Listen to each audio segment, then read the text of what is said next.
Hello everyone. आज है 21 फरवरी और आज इस वीडियो में हम बात करने जा रहे हैं कंस्ट्रक्शन सेक्टर से जुड़े हुए एक छोटा सा शेयर जिसको हम एनबीसीसी इंडिया के नाम से जानते हैं। सरकारी कंपनी है, ये सरकारी स्टॉक है ये। और 37 रुपीज के आसपास ट्रेड भी कर रहा है। और देखिए, भले ही छोटी कंपनी है लेकिन प्रोजेक्ट इनके पास काफी बड़े बड़े देखने को मिलते हैं हाल फिलहाल में। वीडियो में हम डिस्कस करेंगे कि 37 रुपीज का ये शेयर खरीदारी करने के लिहाज से कितना सही है और कितना गलत है। तो अगर आपने अभी तक चैनल को सब्सक्राइब नहीं किया तो प्लीज अभी इसे सब्सक्राइब कर लीजिए, क्योंकि आगे भी बहुत सारे वीडियोस आपको काफी ज्यादा हेल्प करेंगे। उसके अलावा अगर आपने अभी तक मेरे टेलीग्राम चैनल को सब्सक्राइब नहीं किया तो उसको भी सब्सक्राइब करना मत भूलिएगा, लिंक आपको डिस्क्रिप्शन में मिल जाएगा। तो अगर आप मेरे चैनल को रेगुलर फॉलो कर रहे हो तो एनबीसीसी इंडिया के ऊपर इससे पहले भी मैंने वीडियो बनाए हैं, और तब मैंने वीडियो बनाए थे जब ये शेयर काफी बॉटम पे ट्रेड कर रहे थे। अब देखिए, जब ये शेयर 16 रुपए 50 पैसे के ऊपर ट्रेड कर रहा था पिछले साल अप्रैल महीने में, तब भी मैंने वीडियो बनाकर आपको कहा था कि यहाँ पर खरीदारी का मौका है, आप चाहे तो खरीदारी कर सकते हैं, बढ़िया रिटर्न मिलेगा आपको 1-2 साल में। और आज अगर आप देखिए तो 2.5% 2.5 गुना पैसा इसने बनाकर दिया है। इतना ही नहीं, मई महीने में 24 मई को जब शेयर 17 रुपए से भी कम प्राइस पे अवेलेबल था तब भी मेरी यहाँ पर खरीदारी करने की ही सलाह थी। उसके बाद आप देखिए, नवंबर महीने में, ज्यादा दूर की बात नहीं है ये पिछले साल नवंबर महीने की बात है, 14 नवंबर को जब शेयर 24 रुपए के ऊपर ट्रेड कर रहा था, तब भी मैंने कहा था कि बेचने की गलती मत करना, खरीदारी की है तो बने रहो, फ्रेश बाइंग करना चाहो तो कर सकते हो। जब दिसंबर महीने में 30 रुपए के ऊपर शेयर ट्रेड कर रहा था तब भी मेरी खरीदारी की ही सलाह थी, और मैंने कहा था कि और ज्यादा पैसा यहाँ पर बनेगा। इस साल 9 जनवरी को 32 रुपए का शेयर था तब भी मेरी खरीदारी की सलाह थी। 16 जनवरी को जब 33 रुपए का शेयर था तब भी मेरी खरीदारी की सलाह थी। और आज अगर हम देखें तो 37 रुपीज से भी ऊपर ये शेयर निकल चुका है और 40 रुपए तक पहुंचने की कोशिश ये हाल फिलहाल में कर रहा है। एक महीने में देखें तो पिछले एक महीने में 16% का ग्रोथ है। 30 रुपए से उछलकर आज हमें यह शेयर 38 रुपए से करीब पहुंचता हुआ देखने को मिल रहा है। एक साल में अगर हम देखें तो 27% का ग्रोथ है। ऑलरेडी ये शेयर अपने प्री कोविड लेवल से काफी ऊपर ट्रेड कर रहा है। देखिए, कोरोना काल में 15 रुपए तक शायद टूट गया था, और ये वो लेवल्स थे जहां पर मैंने आपको कंटिन्यूअस वीडियो बनाकर इन्फॉर्म किया था कि यहाँ पर अगर गिरावट आती है तो आपको सिर्फ और सिर्फ खरीदारी करनी है। देखिए, तेजी के बाद गिरावट आएगी, प्रॉफिट बुकिंग आपको देखने को मिलेगी, लेकिन उससे बड़ी तेजी दोबारा से देखने को मिलेगी, फिर गिरावट आएगी, फिर बड़ी तेजी आएगी, फिर गिरावट आएगी। लेकिन पेशेंस यहाँ पर लूज मत करना, ये मैंने हमेशा कहा था आपसे। और आप देखिए, तेजी बनी हुई है, जितनी गिरावट आई है उससे ज्यादा बड़ी तेजी हमें देखने को मिल चुकी है। मिड कैप शेयर है ये, 6000 करोड़ के आसपास का मार्केट कैप है। एनएससी में देखे तो तकरीबन तकरीबन 7 करोड़ के आसपास का इसका वॉल्यूम ट्रेड देखने को मिल रहा है। शेयर होल्डिंग की बात करें तो 61.75% की होल्डिंग प्रमोटर के पास है। प्रमोटर मतलब कौन? सरकार है यहाँ पर, प्रेसिडेंट ऑफ इंडिया यहाँ पर सबसे बड़े प्रमोटर है, और एक भी शेयर प्रमोटर के द्वारा गिरवी नहीं है, तो ये अच्छी बात है यहाँ पर। लेकिन एफआईएल्स और म्यूचुअल फंड ने यहाँ पर बिकवाली करी है। 2.04% की होल्डिंग एफआईएल्स के पास है जो पहले 2.92% थी। म्यूचुअल फंड के पास पहले 4.26% की होल्डिंग थी, आज वो 4.03% की होल्डिंग है। इंश्योरेंस कंपनी ने यहाँ पर हाथ नहीं डाला है। अब देखिए, 14 म्यूचुअल फंड स्कीम्स और 65 एफआईएल्स का यहाँ पर पैसा लगा हुआ है। हाईएस्ट पब्लिक शेयर होल्डर में life insurance corporation of India है, 6.55% की होल्डिंग है, और इंडिविजुअल इन्वेस्टर होल्डिंग 21.14% के आसपास हमें देखने को मिल रही है। डिविडेंड पेइंग शेयर है ये, 13% का इन्होंने डिविडेंड पे किया था, मतलब पर शेयर 13 पैसे आपको मिले थे। यहाँ पर 13% का डिविडेंड था, मतलब पिछले साल नवंबर महीने में 13 पैसे का डिविडेंड पे किया था। लेटेस्ट अपडेट अगर हम देखें तो एनबीएफसी इंडिया की जो सब्सिडरी कंपनी है, उसको 1800 करोड़ का प्रोजेक्ट मिला है। उसके अलावा आम्रपाली यूनिट्स के जो प्रोजेक्ट थे वो उन्होंने कंप्लीट कर दिए हैं एनबीसीसी ने इन नोएडा एंड ग्रेटर नोएडा, और जो ग्रेटर नोएडा का एरिया है जहां पर आम्रपाली के 52 यूनिट्स थे प्रोजेक्ट के, उसको इन्होंने कंप्लीट कर दिया है और वो बिकवाली के लिए रेडी हो चुके हैं।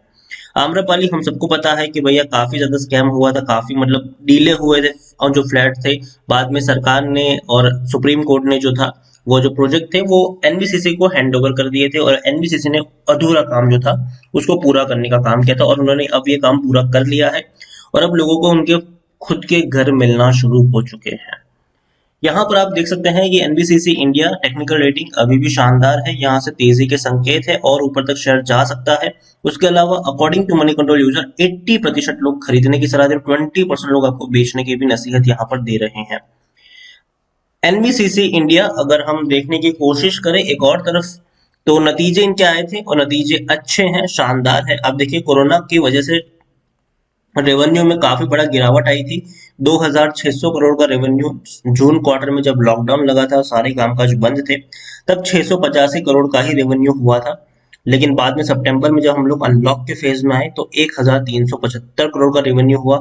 दिसंबर में हम ऑलरेडी अनलॉक से काफी आगे निकल चुके थे, तो यहाँ पर रेवेन्यू और ज्यादा इंप्रूव हुआ है 2103 करोड़ का। तो आप देखिए क्वार्टर दर क्वार्टर उसके बाद ग्रोथ है, और जब मार्च में आपको देखने को मिलेंगे तो शायद रेवेन्यू में और बड़ा उछाल भी देखने को मिल सकता है।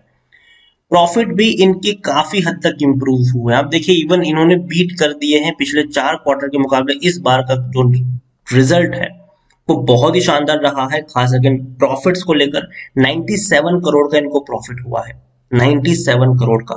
सब पिछले क्वार्टर में सितंबर में सिर्फ 45 था, तो उससे 2 गुना प्रॉफिट हुआ है, ये हम कह सकते हैं, उससे भी ज्यादा प्रॉफिट हुआ है। कोरोना काल में सिर्फ 10 करोड़ का ही प्रॉफिट था, उससे पहले 84 करोड़ का प्रॉफिट था, पिछले साल 55 करोड़ का प्रॉफिट था। तो आप देखिए पिछले 4 क्वार्टर के मुकाबले इस बार का जो प्रॉफिट है वो वाकई में बहुत ही बड़ा है, और ये एक वजह है कि शेयर में आपको बढ़िया रिकवरी देखने को मिल रही, बढ़िया तेजी देखने को मिल रही है। तो यहाँ पर सबसे बड़ा सवाल अब बनता है कि भैया एनबीसीसी इंडिया में अब क्या करें, बने रहे या फिर यहाँ पर और तेजी आ सकती है या फिर यहाँ से गिरावट आ सकती है, करे क्या? तो मेरी सलाह यहाँ पर अब भी यही होगी कि आपने खरीदारी की है तो आप यहाँ पर बने रह सकते हो, बने रहिए यहाँ पर, बेचने की जरूरत नहीं है। हम सबने देखा है कि पिछले कुछ दिनों से, पिछले कुछ हफ्तों से अगर हम देखें तो जो कंस्ट्रक्शन की कंपनियां हैं, जो रियल एस्टेट की कंपनियां हैं, उसमें बढ़िया उछाल देखने को मिला है। एनसीसी उसका एक जीता जागता सबूत है। एनसीसी का शेयर 20 रुपए के ऊपर ट्रेड कर रहा था, आज वो 100 रुपए के करीब पहुंचने की कगार पर है। इतना ही नहीं, शोभा से लेकर ब्रिगेड से लेकर प्रेस्टीज से लेकर हर किसी शेयर्स में तेजी ही देखने को मिल रही है। तो मेरे हिसाब से कंस्ट्रक्शन की जो कंपनियां हैं, इंफ्रास्ट्रक्चर की जो कंपनियां हैं, उसमें फ्यूचर में भी ये जो तेजी है ये कंटिन्यू रहने वाली है, क्योंकि सरकार जो है कोरोना की वजह से जो इंफ्रास्ट्रक्चर के प्रोजेक्ट्स थे, जो कंस्ट्रक्शन के प्रोजेक्ट्स थे, उसको बंद किया गया था, मतलब कुछ वक्त के लिए रोक दिया गया था। लेकिन अब धीरे धीरे मार्केट खुल रहा है, अब धीरे धीरे लोग बाहर निकल रहे हैं, अब धीरे धीरे हमारी लाइफ जो है वो नॉर्मल होती जा रही है। तो जो अधूरे कामकाज है उसको पूरा करने का काम होगा, और इंफ्रास्ट्रक्चर में सरकार आने वाले दिनों में काफी ज्यादा स्पेंडिंग करने वाली है। और जो नॉर्म्स भी देखने को मिलते हैं खास करके रियल एस्टेट को लेकर, वो धीरे धीरे अच्छे हैं, बेहतर हैं, जिसकी वजह से हमें तेजी देखने को मिल सकती है। तो एनबीसीसी इंडिया में अभी शुरुआत हुई है तेजी की, तो मेरे हिसाब से इस लेवल पर तो मैं आपको एग्जिट करने की सलाह नहीं दूंगा, मुझे लगता है कि आपको बने रहना चाहिए। और जो मेरा नेक्स्ट टारगेट, आप देखिए 3 साल में देखिए तो 107 रुपए के लेवल से ये शेयर टूट के नीचे आया है, 107 रुपए के लेवल से ये टूट के नीचे आया है। तो पहले तो भैया ये आराम से अभी 40 रुपए तक पहुंचने की कोशिश करेगा, और उसके बाद हो सकता है कि 50 रुपए तक भी ये लॉन्ग टर्म में आपको ट्रेड होता हुआ दिख जाए। तो एनबीसीसी इंडिया अभी तेजी की शुरुआत हुई है यहाँ पर, तो मेरे हिसाब से अभी तो निकलना बेहतर नहीं होगा। लेकिन हाँ, इस बीच में आपको जरूर तेजी के बाद गिरावट देखने को मिलेगी, लेकिन फिर से गिरावट के बाद एक तेजी भी आपको देखने को मिल जाएगी। लेकिन ग्राफ आपको फ्यूचर में इस तरीके से ऊपर जाता, यहाँ पर इस तरीके से आपको ऊपर जाता हुआ देखने को मिल जाएगा। तो बने रहिए एनबीसीसी इंडिया में। और एक चीज कहना चाहूंगा कि जब भी कोई बड़ी तेजी आई है तो कुछ वक्त बाद प्रॉफिट बुकिंग भी हमें यहाँ पर देखने को मिली है। तो इसीलिए ऑलरेडी यहाँ पर पिछले एक महीने में 16-17% का ग्रोथ देखने को मिल चुका है, तो शायद थोड़ी बहुत प्रॉफिट बुकिंग आ सकती है यहाँ पर, तो उसे पैनिक मत कर जाइएगा, बल्कि मौका होगा कि आप थोड़ी और क्वांटिटी खरीदें। इसीलिए कहूंगा कि अगर आपने खरीदारी नहीं की है, आप फ्रेश बाइंग करना चाहते हैं, तो एक साथ किसी एक लेवल पर बहुत सारे शेयर्स मत खरीदना। अगर आपको 1000 शेयर खरीदने हैं, पहले 200 की क्वांटिटी ऐड करो, फिर वेट करो गिरावट आए और क्वांटिटी ऐड करो, वेट करो गिरावट आए और क्वांटिटी ऐड करो।